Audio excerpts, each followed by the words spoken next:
శ్రీ గురుభ్యో నమః. ఇంట్లో ఆనందం, శ్రేయస్సు, సంపదను కాపాడుకోవాలి అని అనుకునేవారు, ముఖ్యంగా మహిళలు కొన్ని శుభప్రదమైన ఆచారాలను పాటించడం చాలా ముఖ్యం.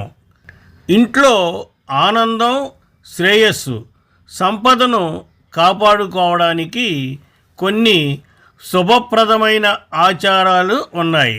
పురాణాల ప్రకారం కొన్ని అలవాట్లు లక్ష్మీదేవిని ఆకర్షిస్తే, కొన్ని తప్పులు ఆమెను కృప నుండి దూరం చేస్తాయి.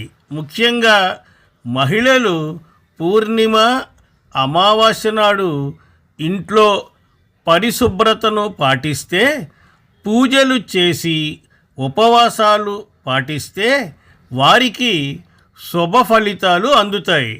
మహిళలు లక్ష్మీదేవి ఆశీస్సులు ఎల్లప్పుడూ ఉండేలా ఎలాంటి జాగ్రత్తలు తీసుకోవాలో తెలుసుకుందాం. మంచి శక్తిని ఆకర్షించడంలో ఇంటి పరిశుభ్రత ఒక ముఖ్యమైన అంశం. ముఖ్యంగా ఉదయం ఇంటిని శుభ్రం చేయడం వల్ల సంపద నిలుపుకోవడంలో సహాయపడుతుందని విశ్వసిస్తారు. ప్రతిరోజు తులసి మొక్కను పూజించి దాని దగ్గర దీపం వెలిగించడం కూడా శుభప్రదం.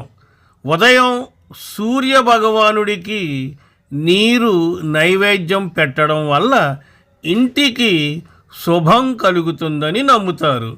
పూర్ణిమ, అమావాస్య నాడు ఇంటి తలుపు దగ్గర స్వస్తిక గుర్తును ఉంచి దీపం వెలిగించడం ద్వారా ఇంట్లో సంపద, శ్రేయస్సు పెరుగుతుందని చెబుతారు.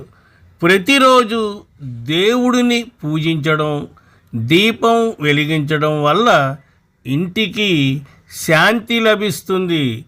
ప్రతికూల ఆలోచనలను దూరంగా ఉంచడం ద్వారా, ఆధ్యాత్మికంగా సానుకూల శక్తిని పెంచడం ద్వారా ఇంట్లో ఆనందం, శ్రేయస్సు పెరుగుతాయి. సాయంత్రం వేళల్లో జుట్టు విరబూసుకొని ఇంట్లో తిరగడం శుభం కాదని చెబుతారు. ఇది ప్రతికూల శక్తిని ఆకర్షిస్తుందని, ఇంట్లోని శుభ వాతావరణాన్ని తగ్గిస్తుందని విశ్వసిస్తారు. కాబట్టి సాయంత్రం వేళల్లో జుట్టు విరబూసుకొని ఇంట్లో తిరగకూడదు. ఇంటి ప్రధాన ద్వారం మంచి శక్తులు ప్రవేశించే మార్గం. అక్కడ కూర్చోవడం వల్ల అదృష్టానికి ఆటంకం కలుగుతుందని అంటారు. ముఖ్యంగా ప్రధాన ద్వారం దగ్గర కూర్చుని ఎక్కువ సమయం తినే మహిళలు తమ ఇంట్లో ఆర్థిక సమస్యలను ఎదుర్కొనే అవకాశం ఉందని వాస్తు శాస్త్రం చెబుతోంది. ఉదయం త్వరగా నిద్ర లేవడం శరీరానికి మాత్రమే కాదు, మనసుకు కూడా ప్రశాంతతను ఇస్తుంది. తెల్లవారుజామున నిద్ర లేవడం శుభప్రదమని పురాతన కాలం నుండి పెద్దలు చెబుతూ వస్తున్నారు.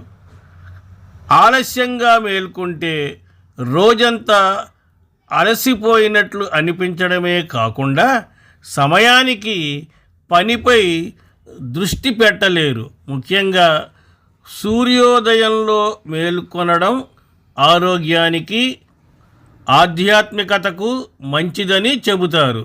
దీన్ని మనం అలవాటు చేసుకుంటే రోజంతా సంతోషంగా ఉంటాం. స్వస్తి, శుభమస్తు.